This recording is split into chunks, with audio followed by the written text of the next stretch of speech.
네, 주안의 만화 10월 20일 월요일 묵상을 함께 나누도록 하겠습니다. 오늘 말씀은 역대하 29장 20절에서 36절까지의 말씀으로요. 성전 정화와 재봉헌이라고 하는 제목으로 함께 묵상을 나누도록 하겠습니다.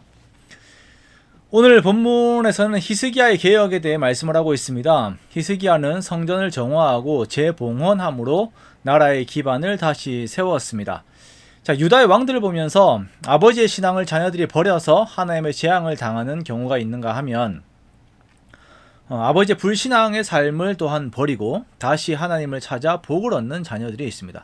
오늘 본문에 나오는 히스기야의 경우가 그러합니다. 히스기야는 25세의 왕이 되어서 가장 먼저 그의 아버지 아하스가 망쳐놓았던 성전을 정화하고 재정리합니다. 우리가 이미 보았듯이 아하스는 하나님의 은혜를 버리고 다메섹의 신을 자신의 신으로 삼고자 성전에 다메섹 제단을 만들었습니다. 그가 곤고할 때에 다메섹의 신을 의지하였고 하나님의 전의 기구들을 부수고 여호와의 전 문을 닫고 예루살렘 구석구석마다 제단을 쌓았습니다. 이러한 모습이 아하스의 마지막 모습이었고 아하스는 하나님을 버린 자로 기록이 됩니다. 아하스가 이렇게 하나님 보시기에 악한 자로 평가가 되었지만 그의 아들 히스기야는 또한 완전히 다른 노선을 걷게 됩니다. 29장 2절 말씀에 보면 히스기야에 대한 평가는 그의 조상 다윗의 모든 행사와 같이 행실과 같이 여호와 보시기에 정직하게 행하였다라고 말씀을 하고 있습니다. 그렇게 히스기야는 왕위에 올라 가장 먼저 한 일이 성전을 정화하고 예배를 재개하는 일을 합니다. 자, 히스기야는 성전 문부터 수리하고 성전 직무자들을 모아서 스스로 정결하게 하고 성전 정화를 나설 것을 명합니다. 자, 나라가 새로워지는 가장 빠른 길은 성전 예배의 부활과 무너진 신앙의 재건에 있음을 히스기야가 알았기 때문입니다. 히스기야가 왕위에 올랐을 때는 북이스라엘이 아수르에 의해서 이미 멸망을 당한 때입니다. 그렇기 때문에 유대도 역시 이 외부적인 위기 가운데 있는 것이죠. 이때 히스기야는 다른 어떠한 것들보다 성전을 정화하고 올바로 세우는 것에 모든 마음을 다하였다는 것을 우리가 보고 있습니다. 히스기야는 나라가 위태롭게 된 원인이 백성들이 하나님을 버리고 악을 행한 결과라고 하는 것을 판단을 합니다. 하나님을 버린 죄로 말미암아 백성들이 화를 당한 것이다 라고 진단을 하는 것이죠. 그래서 그는 성전을 정화하고 언약을 다시 세우는 것만이 나라가 새로워지는 것이다 라고 설득을 하면서 백성들의 동참을 요구합니다.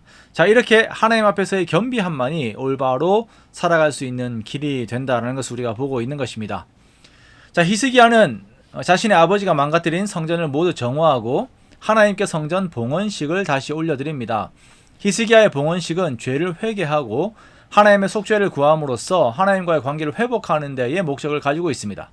하나님과 백성의 화해가 회복과 갱신의 첫 출발이자 지속적인 변화의 능력이기 때문에 히스기야는 성전에서의 속죄와 함께 모든 백성들이 하나님과의 관계를 회복하게 합니다.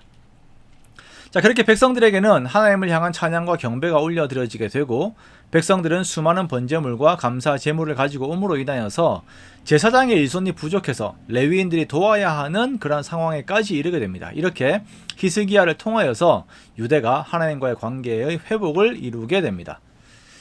자, 히스기야의 성전 정화의 모습을 보면서 우리들은 우리의 삶이 무너졌을 때 가장 먼저 해야 하는 것이 성전 정화라는 것을 보게 됩니다. 여기에서 성전 정화는 예배당 청소와 같은 것이 아니죠. 오늘날 성전된 우리 자신들이 그리스도의 대속 안에서 다시 정결을 되찾는 것입니다.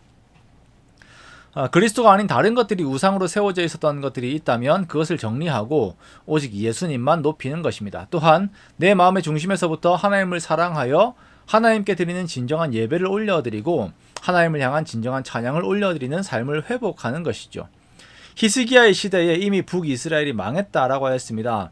자, 우리들의 삶에 그러한 위협들이 있고 불안의 요소들이 있을 때에 우리가 가장 먼저 해야 하는 것은 진정한 예배를 통하여 하나님과의 온전한 관계 가운데 있는 것입니다. 우리가 그러한 예배의 마음의 우선순위를 두고 나 자신이라고 하는 성전을 성령 안에서 정화하는 우리가 되기를 원합니다. 그리고 나를 다시 하나님께 드리는 것입니다. 나의 주인 되시는 분이 하나님이심을 고백하며 주께 온전히 나의 마음을 드리는 것입니다. 그때 우리는 세상의 모든 불안의 요소들을 이길 수 있는 힘을 그리스도 안에서 찾을 수가 있습니다. 그리고 그것이 나에게 평안을 주는 것입니다.